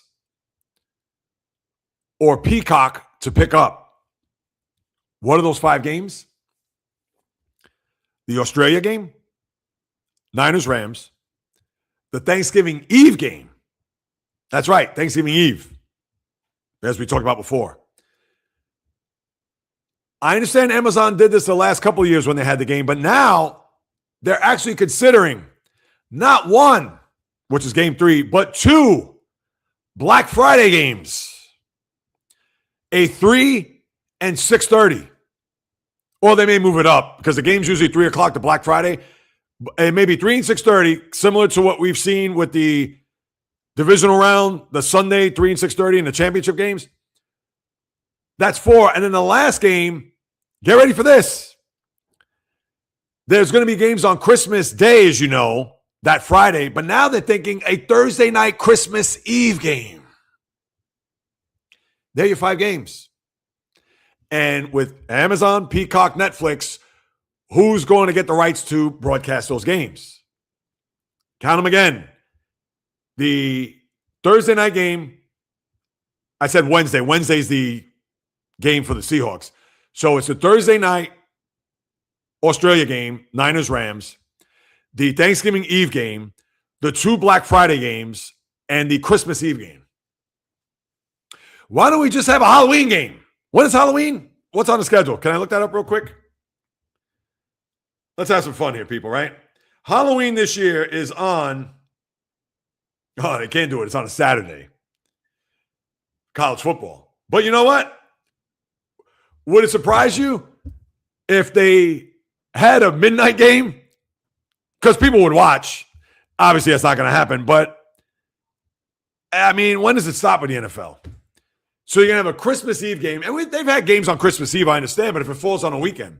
And, in fact, in the past, when it fell on a Saturday, Christmas Eve, because obviously the game's mostly on Sunday, they would have a whole Christmas Eve slate. And then they'll have a game or two on Christmas night. But, of course, they're the Shield. So now they got 2 Black Friday games. So think about this. As I said this when they talked about the Thanksgiving Eve games. So you're going to have a Thanksgiving Eve game. You're going to have 3 Thanksgiving games. That's 4. You're going to have 2 Black Friday games. That's 6. What's left for Sunday and Monday? And then you're going to have your Sunday 425, your Sunday night game, your Monday night game. The NFL, I'm sorry. You're doing the most. You are doing the most. The Sunday schedule means nothing anymore. You're going to get a lot of Tennessee at Houston. You're going to get a lot of New Orleans at Atlanta. You're going to get the 1 o'clock games are going to be, you're going to be bored to tears. Jets at Jacksonville. These games are going to be,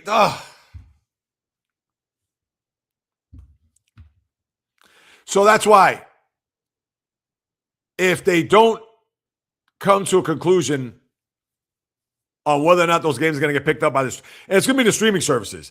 CBS, NBC, they're not flying over there. They're not bringing a crew to Australia for that opening game. It's like, no, it's cost too much. The streaming services will. Why not? Because it's going to bring ratings.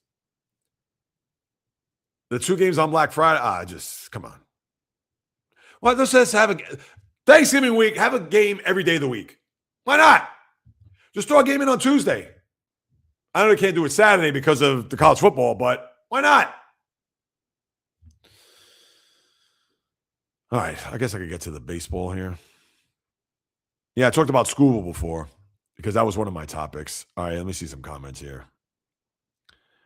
Mr. Drummond from the Jeffersons will have a better chance. Yeah, you got that right. Oh, you mean Mr. Drummond from Different Strokes? Yeah. Nah, it's all good there, Mark. You're forgiven. I'll be watching Rams in Vegas this year. That's right. Rams, Raiders. Hopefully be in October. Vegas best brother in October.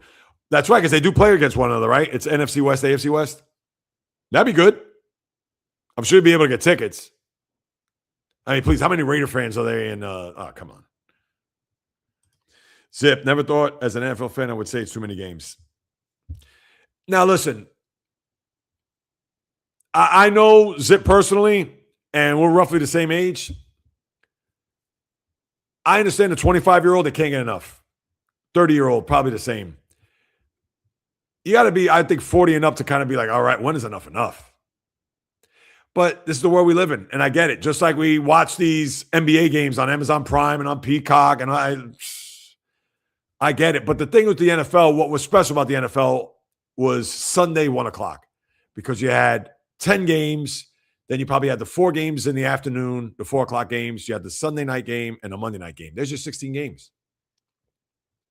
Thanksgiving week, you're going to have like 6 1 o'clock games, and they're all going to be bad because think about it. Thanksgiving Eve, you have to have a decent matchup. We already know that it's Detroit, Dallas, the first 2 games, and you know primetime they have to put up a decent matchup, and you know they're going to put decent teams in that window for Green Bay and Detroit on Thanksgiving. Black Friday, come on. You're not going to have, at that point, you're not going to have a 3-8 team go up against a 5-6 team. People will watch for gambling and all that, but still, please turn your sets off. You're going to have to bring something of note, something that's going to be all right, even if it's, let's just say, I'm just going to give you 2 teams. Let's say it could be Bengals at Chargers. If Burrow's healthy, whatever, let's say the Bengals are what, 6-5 and the Chargers are 7-4. All right, that's a decent game because you have Burrow and Herbert. I mean, it's not a 5-star game, but you already know that could be the second game, and the first game is going to be, if they have a good year, watch it be like Washington and another NFC. Let's say it's Washington. I was going to say Detroit, Washington and Green Bay. So, and all right, it's a decent game because Washington, Jaden Dan's having a better year, whatever. Green Bay's Green Bay. It's Lambeau. It's a joke. I actually like the more days with games because it gives me a chance to watch games I don't normally watch. All right. I hear you, Thomas. I can respect that. To me, Sunday at 1 was special, man. It was just like, you got all these games. Whether you're watching at home, you go to a bar with all the different games on the screen. I understand you can still go to a bar, but there's like 4 or 5 games as opposed to like 6 or 7 or 8 games on at once. Sean, you said it best. That's it. They're pigs, and they got all these mouths to feed because it's not as if they're on 2 or 3 networks. It's not as if they're on ABC, CBS, NBC. I get it. We live in a world where there's ESPN and there's Prime and Netflix and Peacock, and how much longer do you see Brett Beatty for Cisco? I know. I agree. We're going to ride those horses until they fall apart there, Fuqua. I know. And the thing is, they gave Luis Torrens a 2-year extension to back up, but Alvarez, I know. And Alvarez was a top prospect. 2021, he was baseball's number 1 rated prospect. And in his first full season, he hit 25 home runs. I get he's had a lot of injuries, thumbs and wrists and things of that nature. But yeah, he hasn't really panned out. And I like Alvarez. I really do. And Beatty? Oh, geez. I know the Mets. Give me Monday Night Football, Howard Cosell, Sundays, NFL Today, Brent Musburger. Oh, geez. Can we go back in time and do that?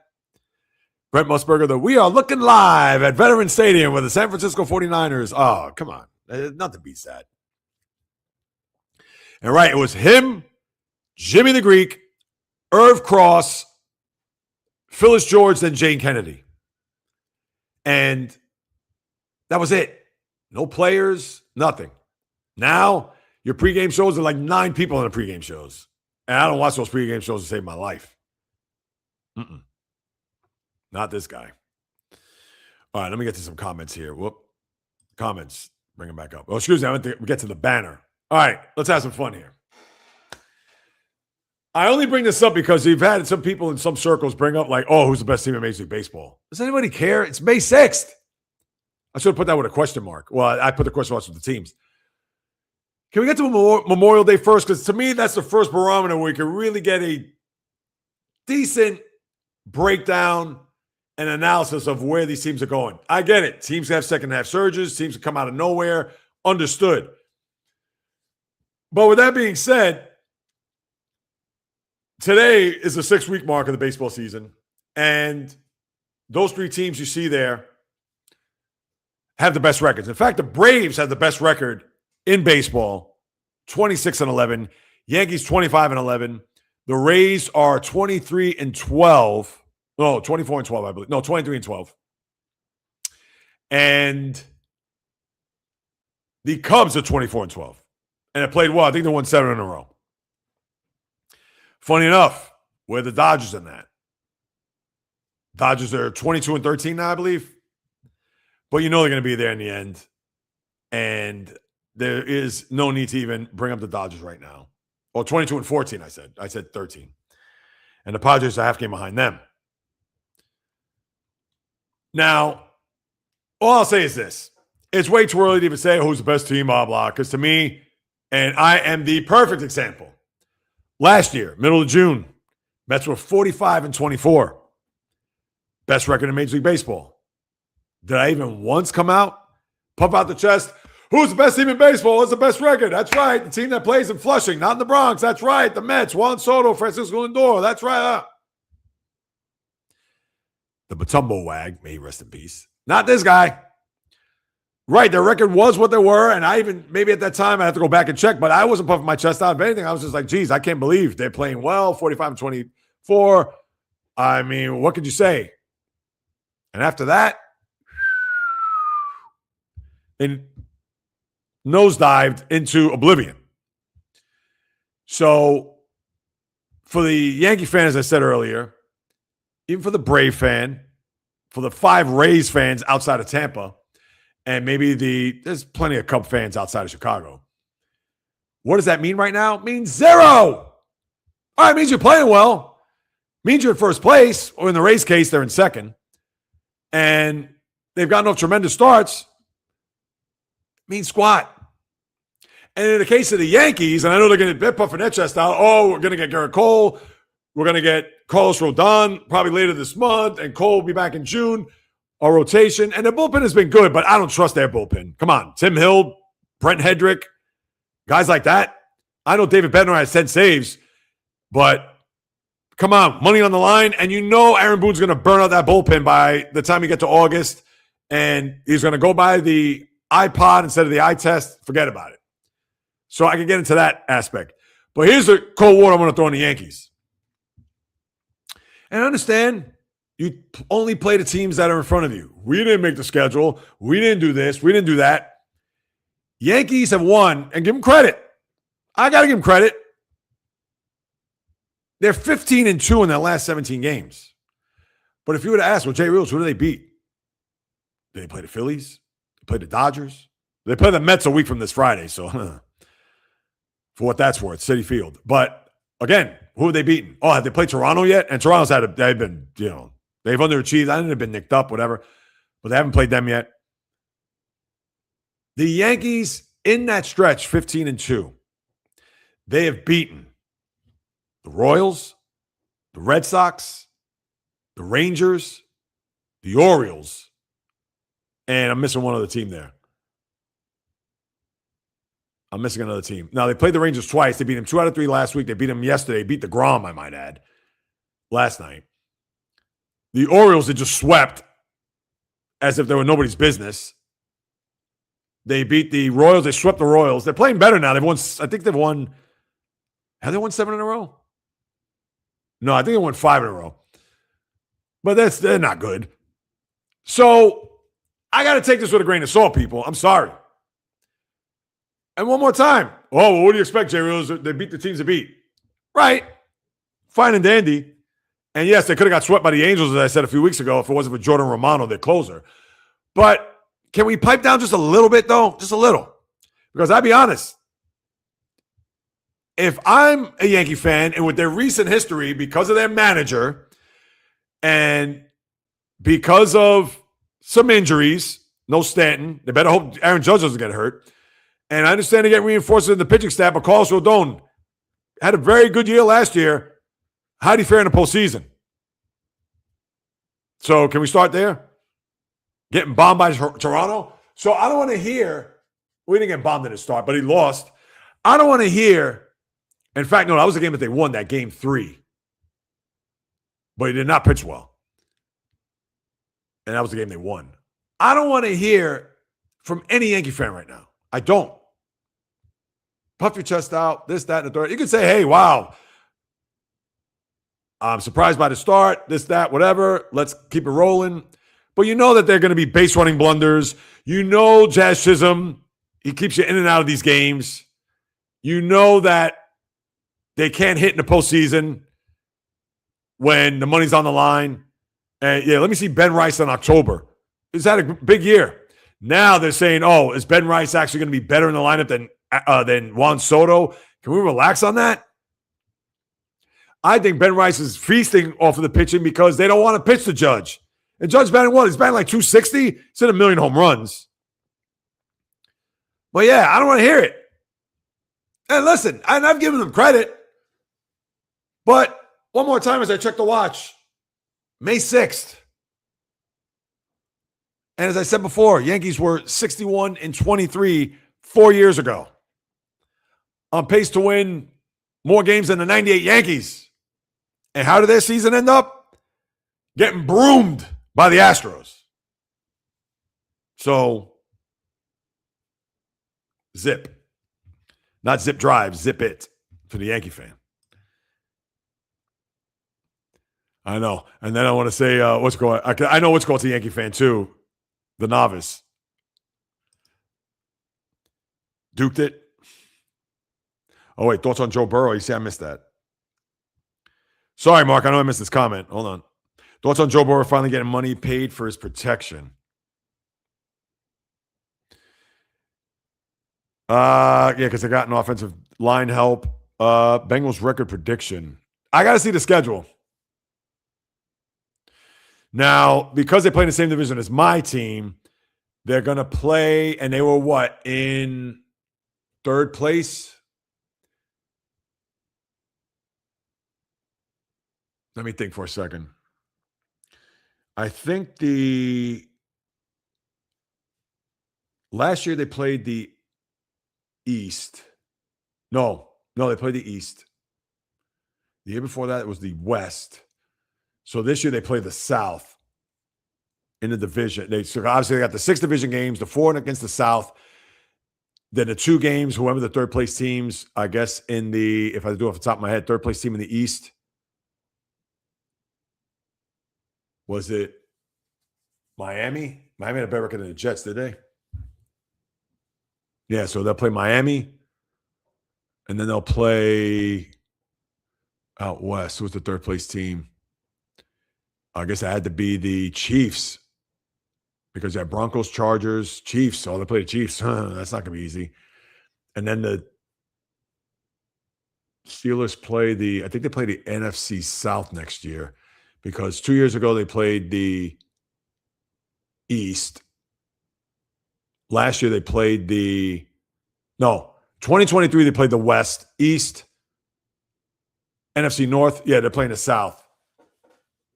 Schedule may not be that bad.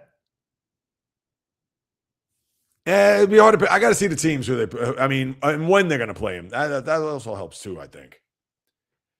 Not necessarily when. I take that back. Yeah, so you know what? When the schedule comes out, I'll give you a better prediction. How about that, Mark? I will do that. Here we go. Truthfully, Beatty, Alvarez, Mauricio being forced. Benches a long swing, Vientos. I don't know about Alvarez there because he got brought up in 2021. He should be, I'm not saying he should be Johnny Bench. He should be better. Mauricio, Beatty, you could certainly debate that. And it didn't help for either one of those guys that you had Jeff McNeil here. Third base has kind of been this mishmash because you had Vientos there, you had Beatty there. Then you bring in Bichette. Jeez. Benj. Yeah, it would have been, yeah. No, you know what? I disagree with you with Alvarez. Everybody else, I agree with you. And think about Vientos. 2 years ago, he had a great year, and you thought he was going to progress. He is not. Orlando-bound Rays are playing well. No, but they got new ownership that's going to stay in Tampa. In fact, they're thinking about building a stadium near Raymond James where the Buccaneers play. I once saw Phyllis George first. Rest in peace, of course, Phyllis George. Oh, wow. Andrew Galato was on the card. Phyllis actually talking to Tori Spelling. Oh, check that out. Oh, that's cool, bio. Yeah, Phyllis George. Yeah, she was, I believe, wasn't she a Miss USA? One of those. I mean, yeah, she was a beautiful woman. Without question. Marlins. Uh-oh, what did I miss there, Fuqua? Talking about Marlins. I'll go a different route, Reels. Top 3 quarterbacks playing. Right this second, I have to choose. Listen, I know he's hurt, guys. You got to still have Mahomes there. Yeah, I think the top 3 quarterbacks right now,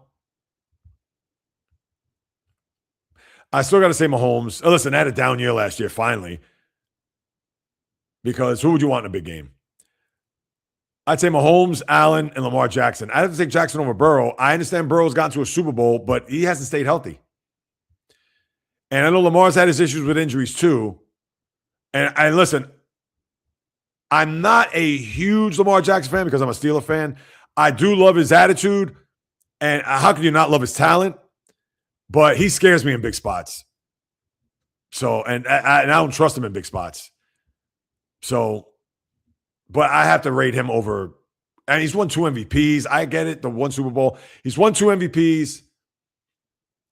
He's put up big numbers, but my old saying with him, he could put up all the big numbers in October, November, December, but let me see when it really counts come January. That's it. And he hasn't done that. I get it, Burrow has, but I give him just a slight edge. Those would be my top 3, Mark. Going to Mets Yanks Saturday night. Oh, I know that's going to be rough. And that's the one thing. I'll say this now. You just hope the Mets don't get embarrassed. That's it. No. The Yankees during their winning stretch have beaten who. That's it. Beat nobody. Can we talk about how AB gets more coverage on ESPN than Major League Baseball now? Baseball. Oh, really? Well, I know, didn't they host WrestleMania? Do they have, they must be in bed with WWE then to broadcast these fights these matches. Because, yeah, if they're getting more pub than baseball, I mean, that's terrible. And I know you're a wrestling guy. So, and that's not a knock on wrestling, and ESPN had baseball for so long, and now they punted them to the side, even though now they own Major League Baseball TV, so you got to get it through ESPN. Yeah, it's a disgrace. I mean, come on. And you know me, I'm a baseball diehard, so Danhausen rules. Should I know who Danhausen is? I don't know. Just drawing blanks. Uh-oh. I used to watch a lot of Man U Wayne Rooney. Oh, wait. So I skipped Sean's comment. I'm sorry, Sean. Sorry to say the attention span like myself would rather watch La Liga and Premier League than football than Major League Baseball. Oh, wow. Really, Sean? And even with the new rule changes? I'm a little surprised. Listen, I know baseball before the rule changes were rough. The shift, the length of these games. Yankees Red Sox was 4 hours, and that was a 9-inning game. But I still watched it. I loved it. But I love what they've done. And for you to think that, wow. All right. Listen, baseball is number one in my heart. And to me, I've said it before, I'll say it again. At its best and highest form, nothing beats baseball. The NFL can't even top it. I'm sorry. That's not even clickbait or rage bait. That's just truth. Because, as I've said before, and I'll say it again, I got to take this from Mike Francesa, so I didn't come up with this. The 14-pitch at bat in May is not the same in October. That's it. Because, yeah, when you have a 14-pitch at bat in October, let's say a game 5, it's Yankees-Dodgers World Series. Game 5, Yankees down 3-2 in the bottom of the 8th, and Edwin Diaz is in there, and he's pitching Aaron Judge, and it's just foul after foul after foul. The NFL can't top that. Sorry. Cannot, underline, cannot, in big, bold caps.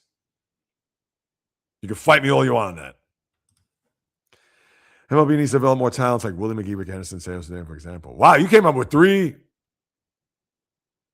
Willie McGee, who was a Yankee farmhand, was the MVP of the 85 season, switch hitter, speedy. And Cesar Cedeno, Astros, later on with the Cardinals, very good player. Well, and you know what that goes back to? The representation of African Americans that not many play baseball. So, because think about it. Who's the next Willie Mays, if you want to look at it from that regard? Or even who's the next Willie McCovey, that left-handed hitting slugger that's African American? I mean, off the top of my head, the last guy that I can remember was Mo Vaughn, and that's in the 90s. And listen, he didn't have anything close to the career that Willie McCovey had. McCovey was a stretch McCovey, was a first baseman in San Francisco Giants, 60s into the 70s, hit 521 career home runs. Yeah, I mean, inner cities, they got to try to produce more players like that. And sadly, baseball is way down the pecking order. Teams Yankees played in order: Marlins, Athletics, Angels, Rays, Royals, Red Sox. Yeah, and to think they lost a back 2 against the Athletics. They got swept by the Rays in between that because they lost 5 in a row going to that Angel series. No, that's a lie. They lost the final game to the Athletics. They got swept in Florida. Then they lost the first game to the to the Angels, and then they lost. They won the next 2 games, the Yankees did. And then the Angels won that final game. because Mike Trout hit 5 home runs in that series. So, but yeah, no, the Yankee schedule's been a joke. And look, the Mets now, they've been on the West Coast. This is their second time. And they actually close out their West Coast trips, I think, in the early part of June.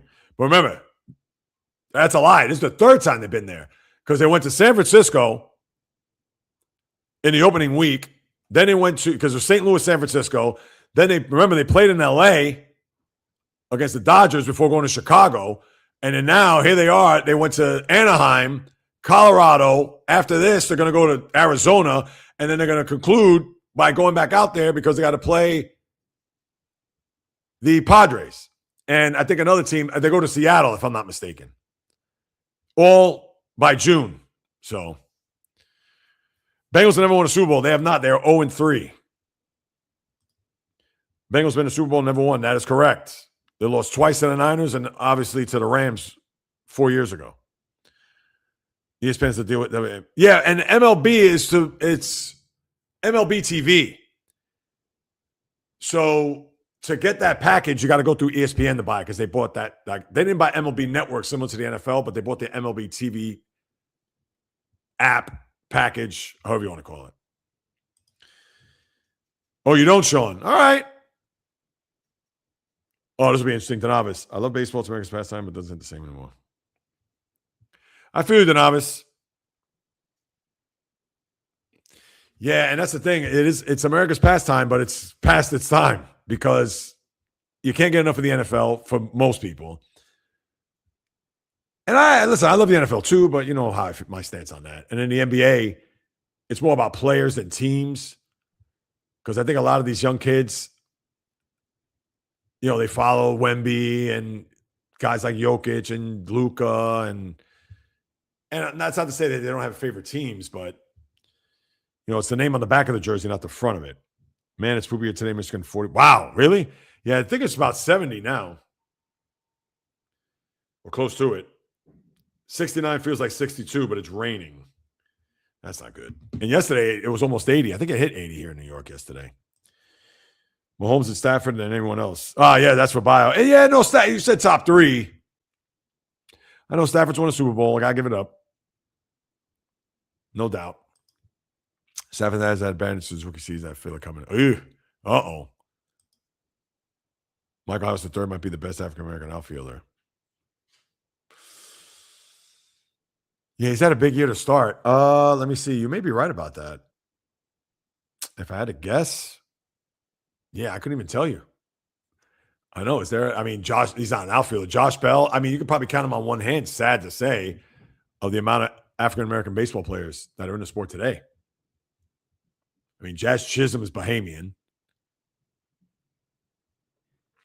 Josh Bell, Michael Harris.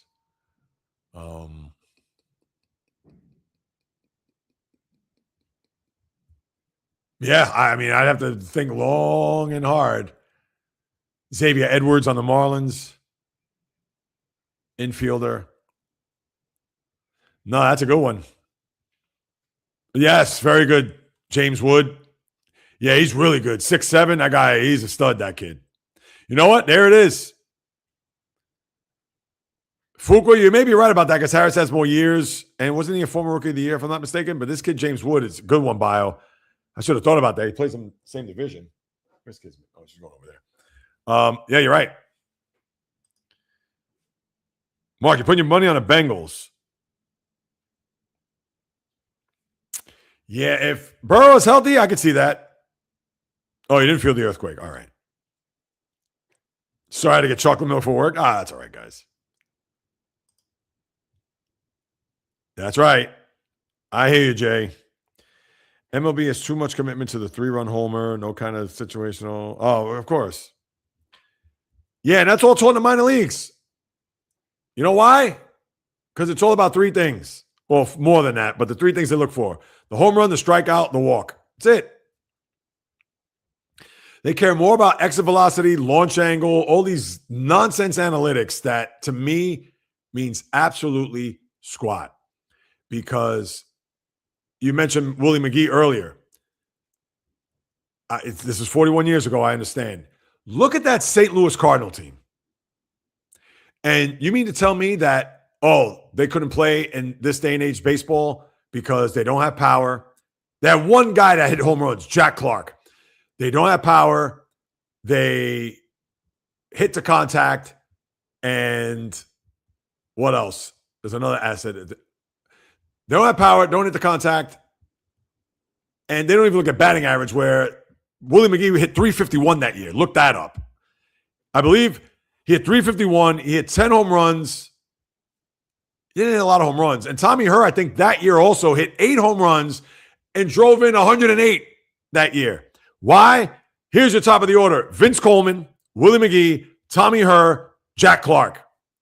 Ozzie Smith batted 8th, and I think that year he may have batted, if I had to take a guess, he wasn't a great hitter, but he became a better hitter over his career. And Ozzie Smith was good speed. Terry Pendleton, because they played in a big ballpark on that AstroTurf, they felt speed, stolen bases, manufacture runs. Put it this way, if you had a team like that in this day and age, I understand the ballparks are a lot smaller, whatever. Why can't a team like that thrive in Major League Baseball? Why? Because they don't hit home runs? They don't. No, if you had contact hitters, case in point, and I'll give you the 85. Would you rather have a ton of sluggers, mash 1 million home runs, but strike out 1 million times in the postseason? Or would you rather have, I'm not going to say 9 guys like this, or would you rather have 5 or 6 guys hit like Ichiro Suzuki? Get on base, steal bases. I understand you need home runs. You're not going to, but if you manufacture runs, know how to sacrifice, situational hitting, all that, come on. Oh, but there's a shift because you can play the shortstop at second base. Nonsense. If you're that good of a hitter, you'll find a hole. I don't know. They try to reinvent the game, and that's the same thing with the NBA with the three-point shot. Kick it out. Threes. All these teams do it. No, back to the basket. Let's play low block. Let's have a mid-range game. Let's, the guys like DeMar DeRozan and, other guys who have a good mid-range game. That's a lost art. You don't see it anymore. Kawhi Leonard is another one, for example, has a very good mid-range game. Please. Fuqua is your profile pic for the movie Panther. I got to see that. Because Fuqua, I know he has to change that up. Rams, Bengals, Chiefs, Eagles, 49ers, Pats, Seahawks, the only teams to make Super Bowl in the last 5 years. Yeah, it's wide open. Well, it's funny. It's not as wide open as you think because those are the teams that have been in the Super Bowls.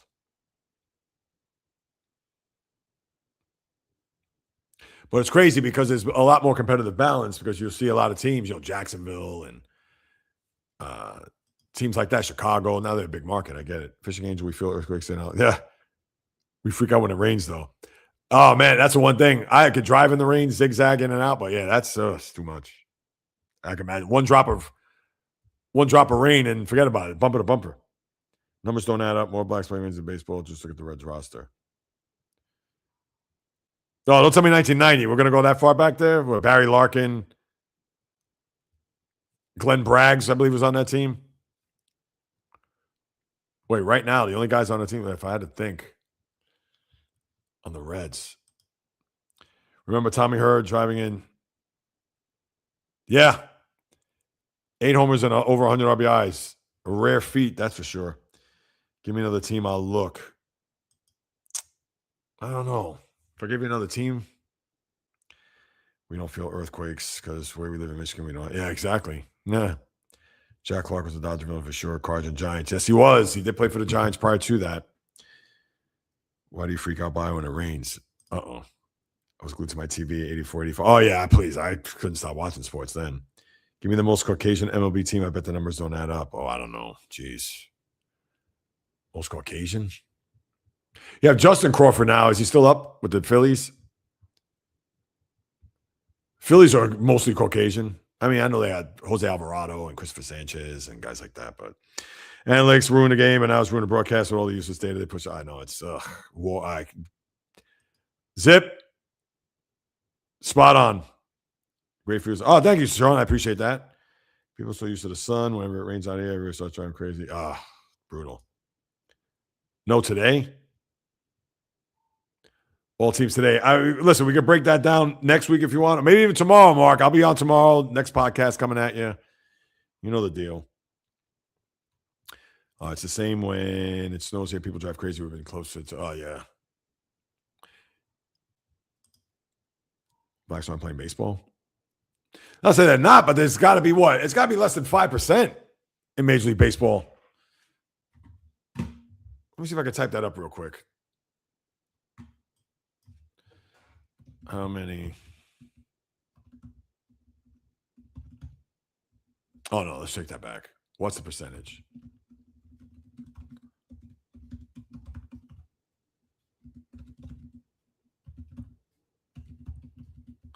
Players today. All right. As of opening day 2026, the percentage of black players on Major League active and inactive rosters are 6.8. I said 5. This figure includes 64 black players on opening day rosters. Yeah, it's not good. You wish there were more. You wish there were more. It's like people don't know what common sense is anymore when they're driving. Oh, I believe that. Ugh. It's not Google will do you wrong again. Oh, it's not? Well, listen, this is all I can base it on. Oh, Rod Carew, forget it. And Ichiro, absolutely.